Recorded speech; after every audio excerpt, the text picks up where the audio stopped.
Welcome back to the 28th episode of the BatChums podcast. 28. My God. I'm Drew Leiter, and joining me tonight is my co-host, the man, the myth, the new legend, Mike Gordon. Howdy. No relation to Commissioner Gordon. I don't know if we've made that clear yet, but I mean, people might be wondering because we have the same last name, but no, unfortunately, no relation to Commissioner Gordon. Jim Gordon, Uncle Jim, we used to call him in the family. No, I'm just kidding.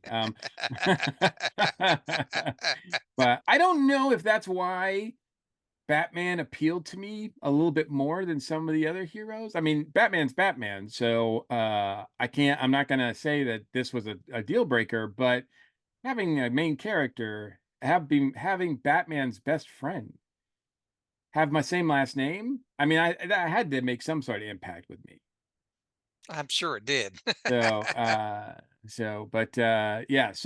Neil Hamilton does a pretty good job at representing the Gordon clan. Although, as we're going to talk about probably even in this episode, sometimes his actions are questionable. So anyway, I was like, I don't know if we've talked about that yet. So yeah, there is a Gordon in the house. All right, so this is Batman Season 1, Episode 28, The Pharaoh's in a Rut. Episode aired Thursday, April 14th, 1966. Directed by Charles R. Rondeau and written by Robert C. Dennis and Earl Barrett. Yeah. Again, not based on an actual comic, not even based on an actual comic character. As we talked about last episode, this is a purely original creation right from the show.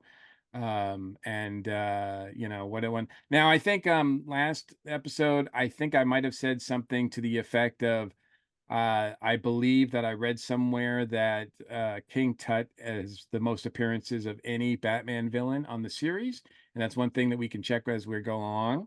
However, I don't think that's the case. I don't know where or what they were thinking about in terms of what, but when I look at if I just pull up the IMDb, for example, and I pull up how many episodes each character appeared in, uh, King Tut's not even in well, as far as villains goes, he's in the top 5.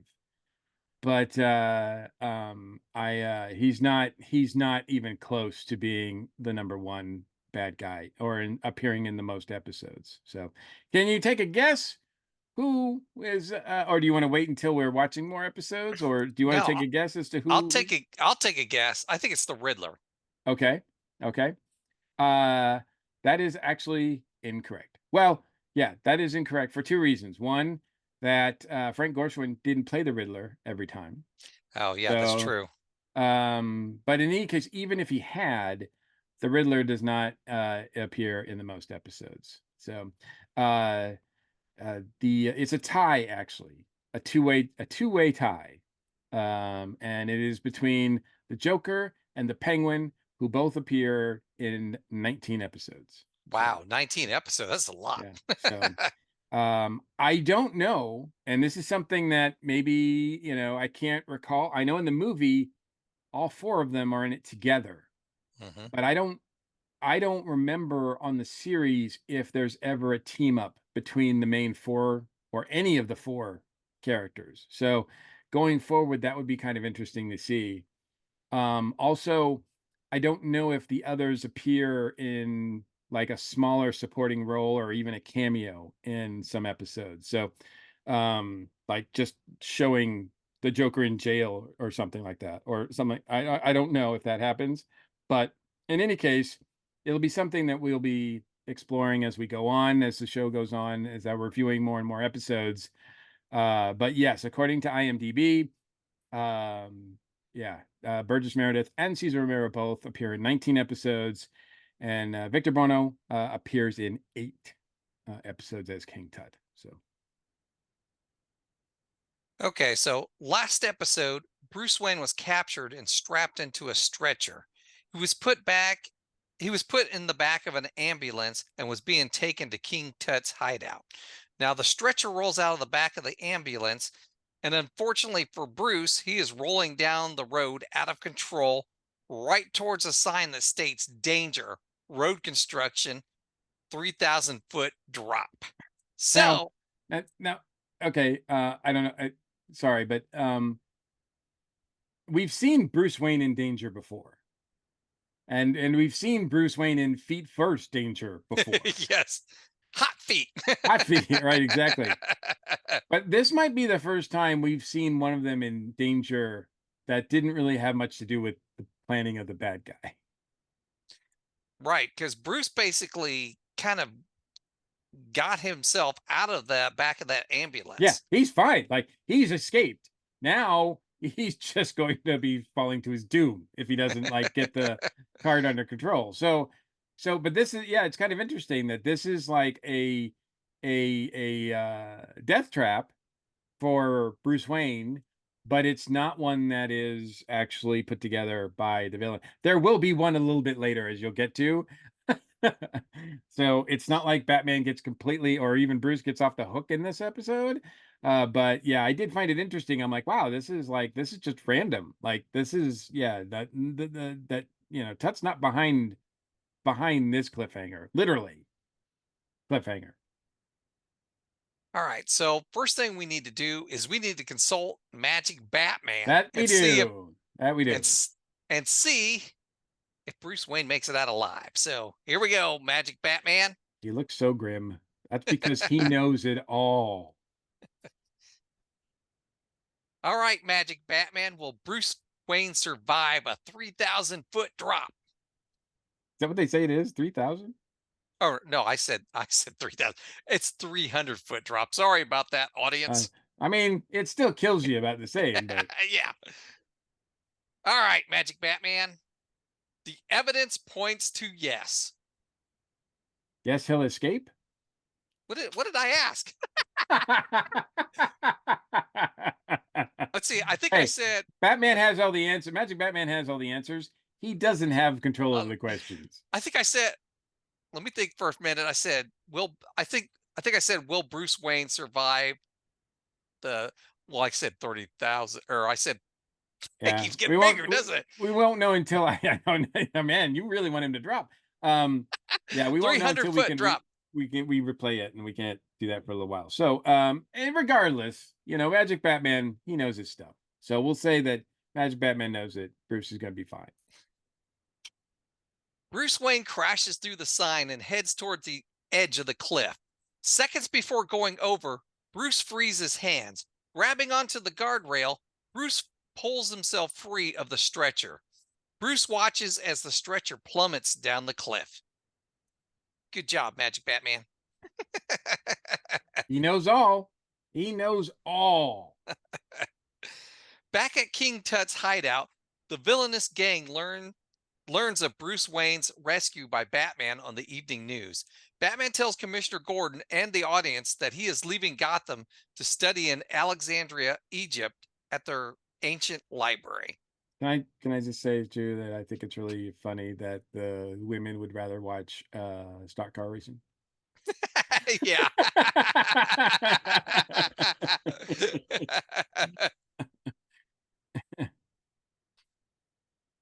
Enraged with Nefertiti, is that right?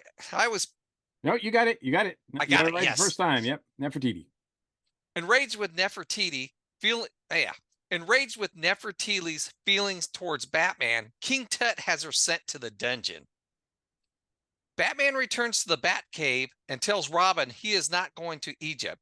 Instead, Batman plans on letting Bruce Wayne get captured. Again, Batman lied.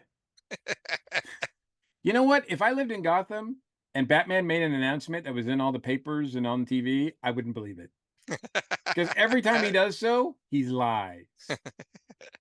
But the thing is, people don't see him that often. They wouldn't know if he went to Egypt and came back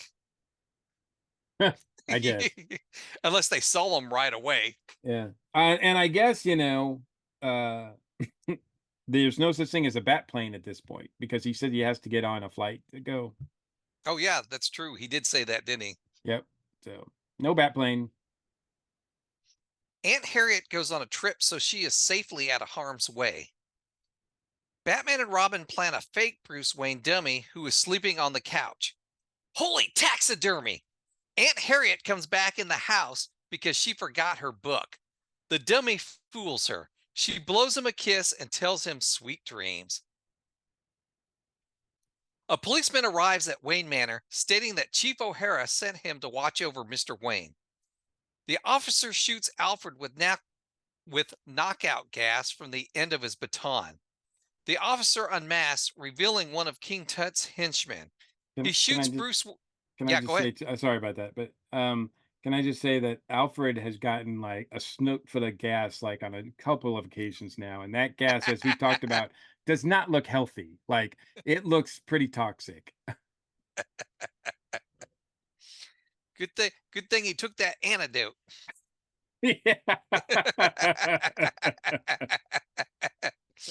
Good thing. It's probably really a breath mint to help with the smell. I noticed when they give it to Bruce, he doesn't get it in the face like Alfred does.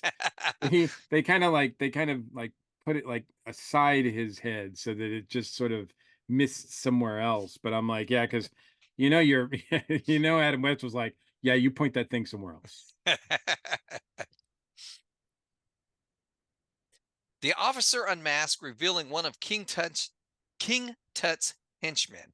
He shoots Bruce Wayne with knockout gas. The henchman goes back outside.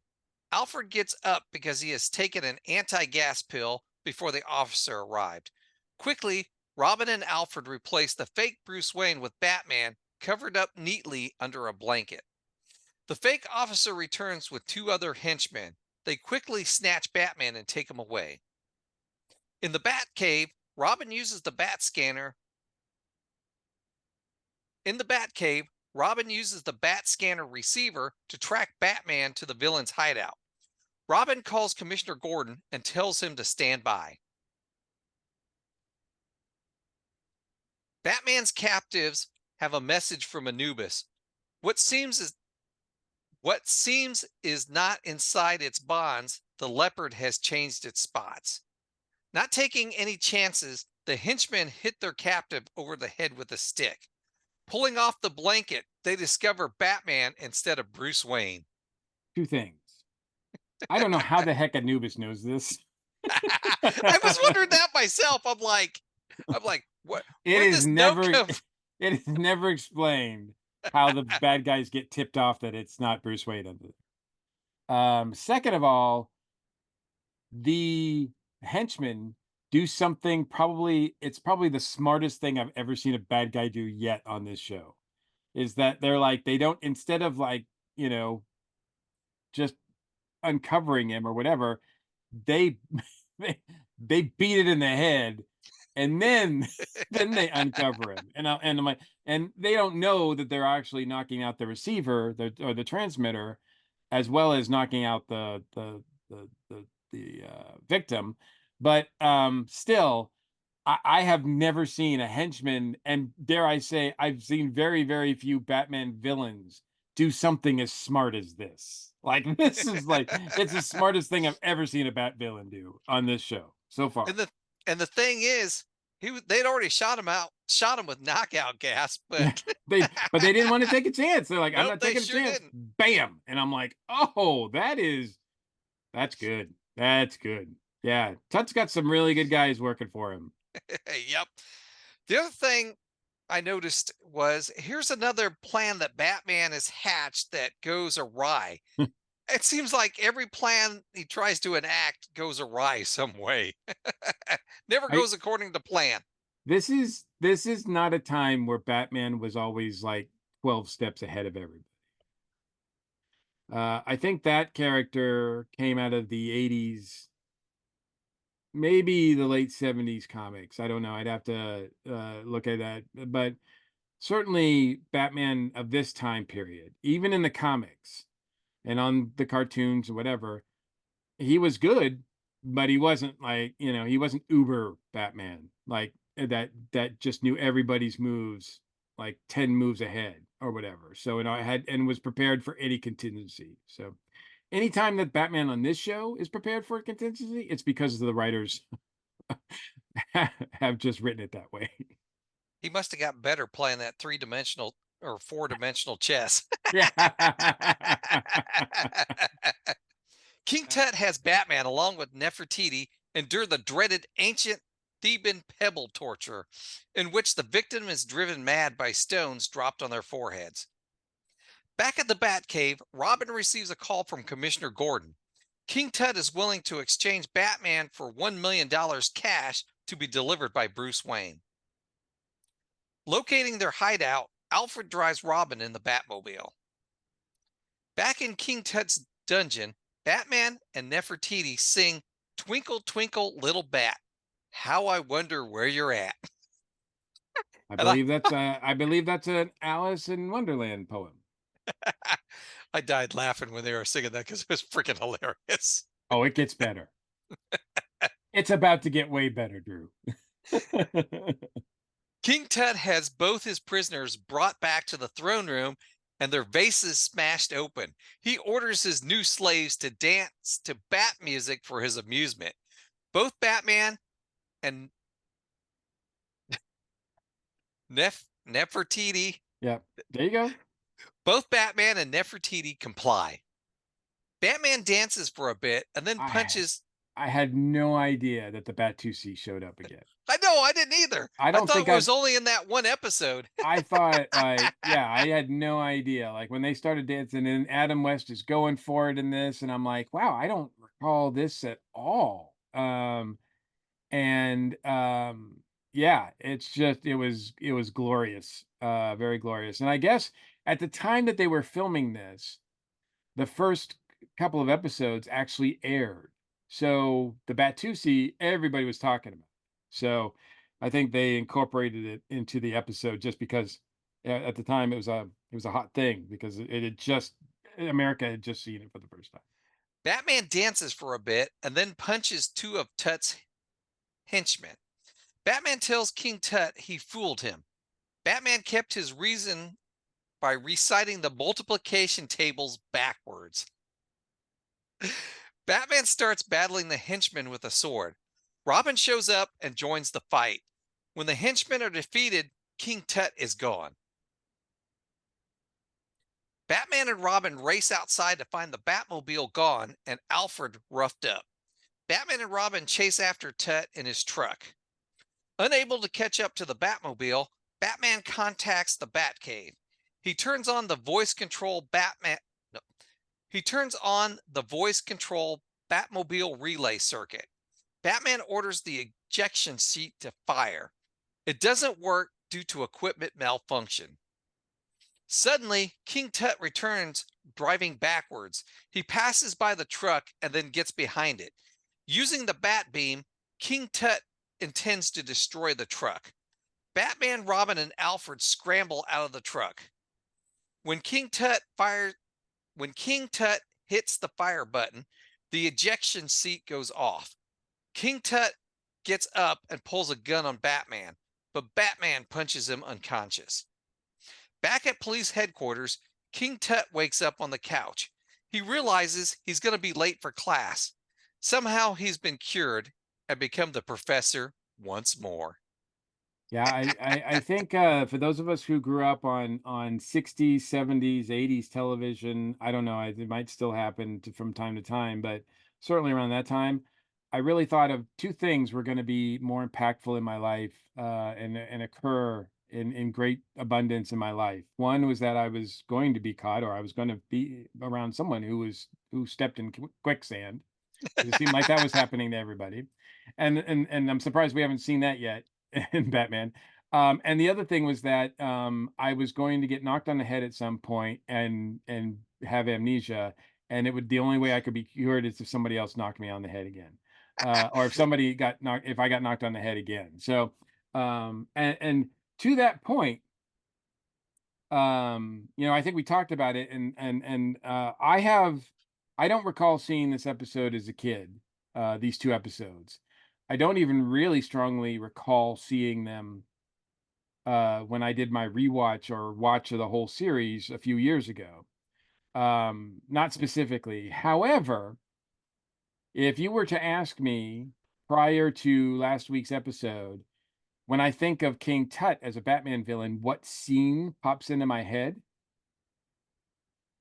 For some reason, Drew, it's this last scene. This last scene where he wakes up and he thinks he's a dean, and they're like, "Oh, we think he's been cured." Like, and it takes place in the commissioner's office. He's on the couch.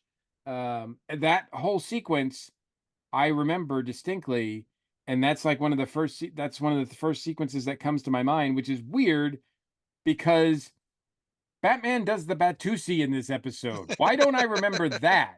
But and then the Batmobile does all sorts of weird stuff. Granted, I think it's got a few wires crossed in this episode.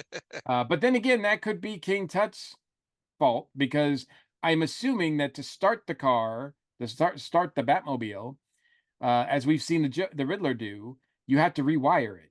So in order to get it to work. So I would maybe King Tut did that to himself. That's what I choose to believe. I do not remember these two episodes at all. I don't know if I've ever seen them before. So, Gotcha.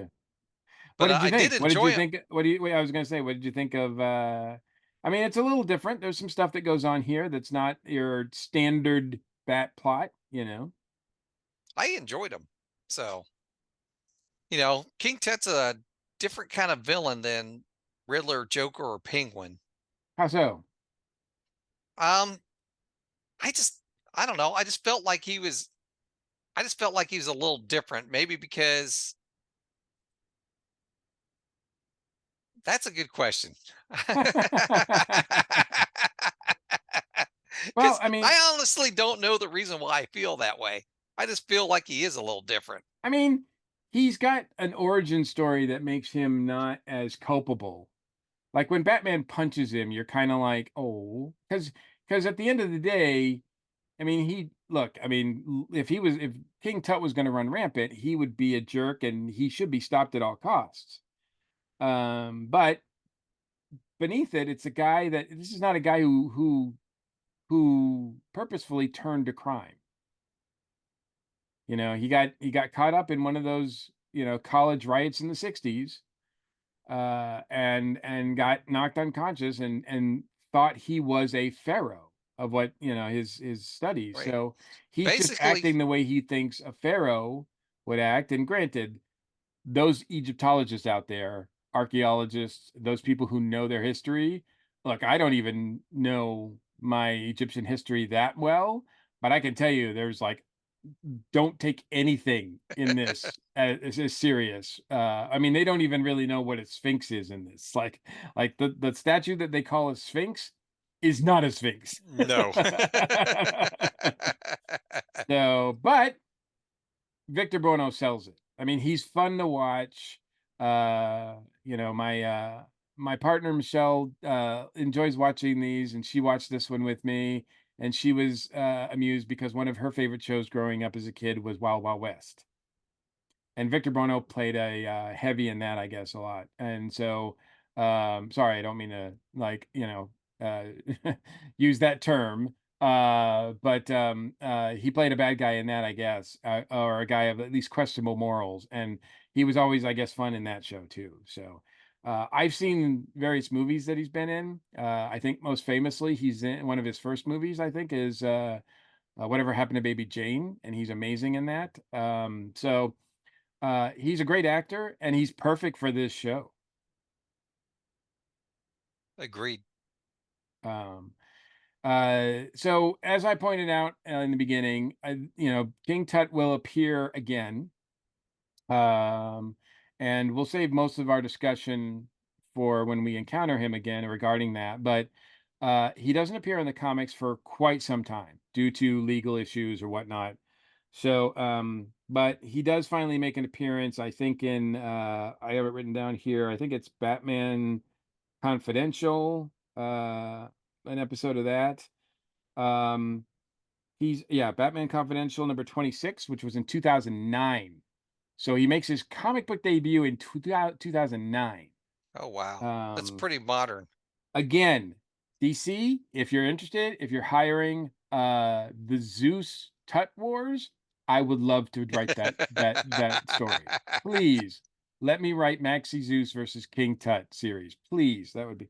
Um, they do change his name in that because his name in the TV show is I had it written right here. I'd have to look it up, but in the comic they changed his name to Victor Goodman, and which is kind of a play on bueno it means in Spanish or Italian for good. So so they kind of they kind of give props to Victor Buono by naming the alias that he has in the comics on for him. He doesn't appear a lot in the comic. I mean, after that, but he does appear on some animated episodes, and yeah, he does appear in some animated episodes, and really that's about it. Obviously, he's one of those villains that in this show is perfect for this show, but when you try to take him seriously, like in the comics, that they try to take things a little bit more seriously, yeah, he just doesn't work.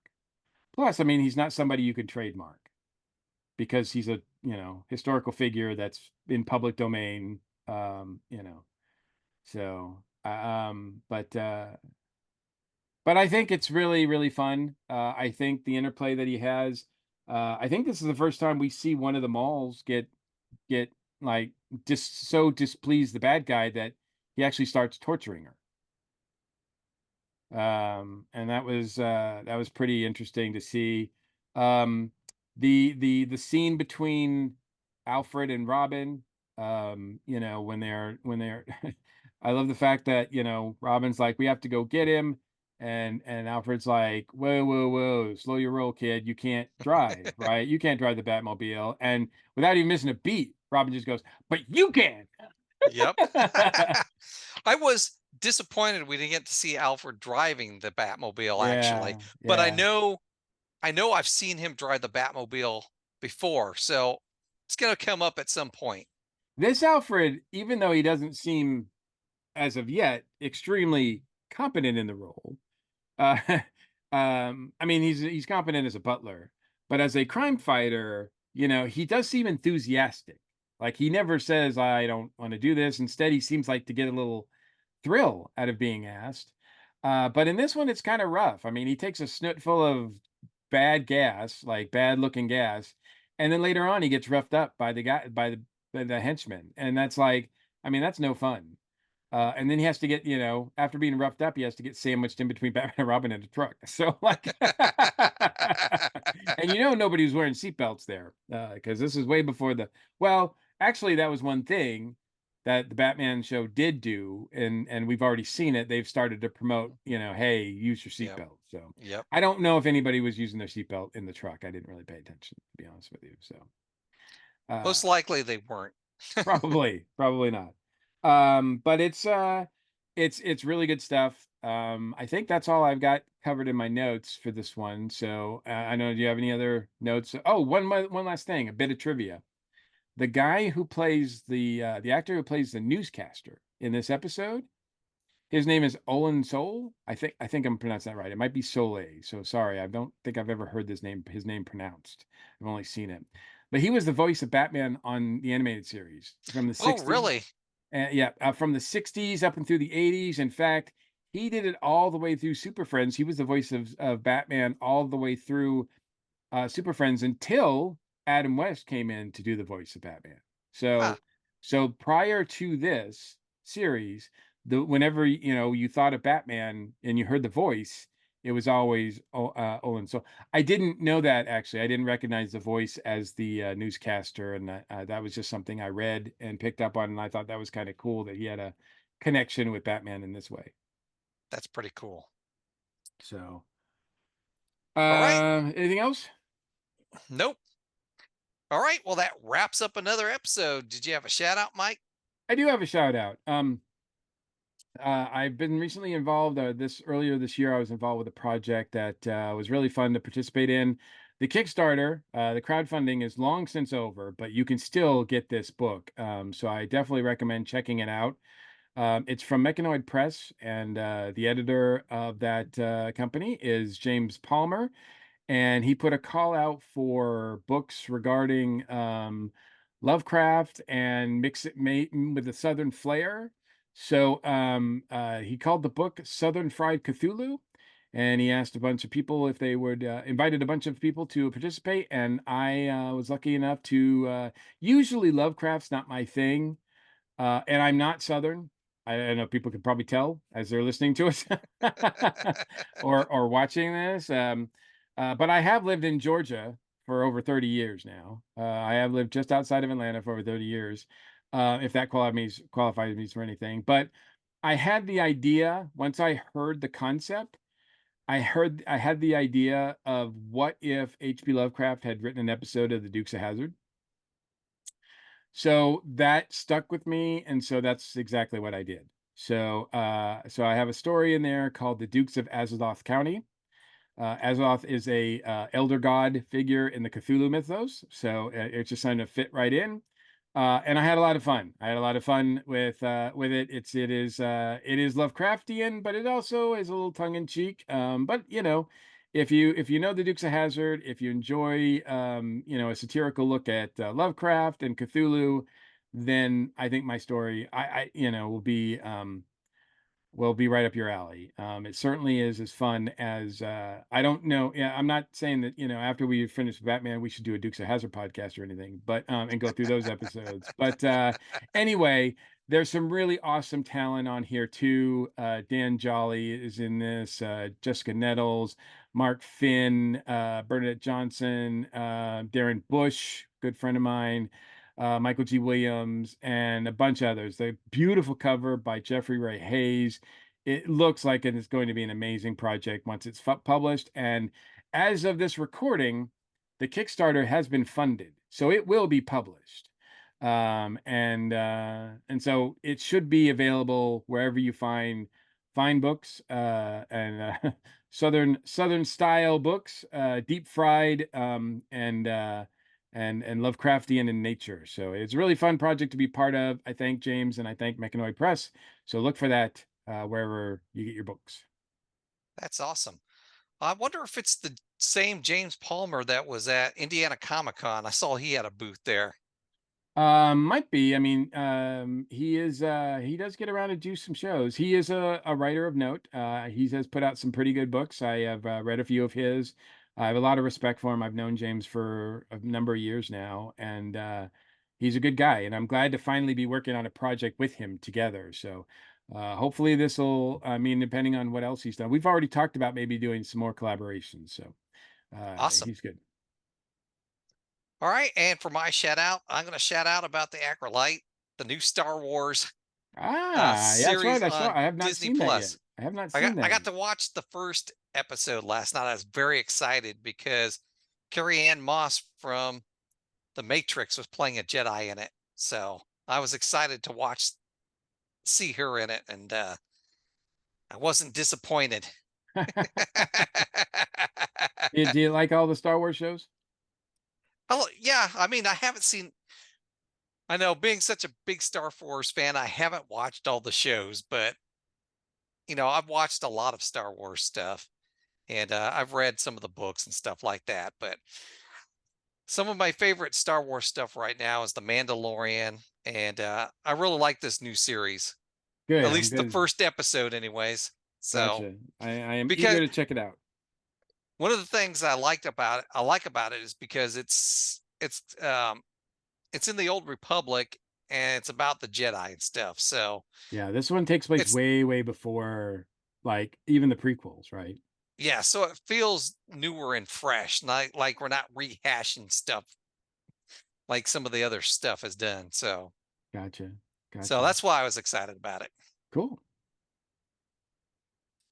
If you'd like to comment on anything we've talked about tonight, you can reach us at our feedback line 317-455-8411. Leave us a message, text us, or you can email us at batchumspodcast@gmail.com. All right, you ready to get out of here, Bat Chum? Sure thing. Bat chums are ready to move out. Atomic batteries to power, turbines to speed. Thanks for joining us, and we'll see you next week. Same bat time, same bat channel. Don't worry, the worst is yet to come.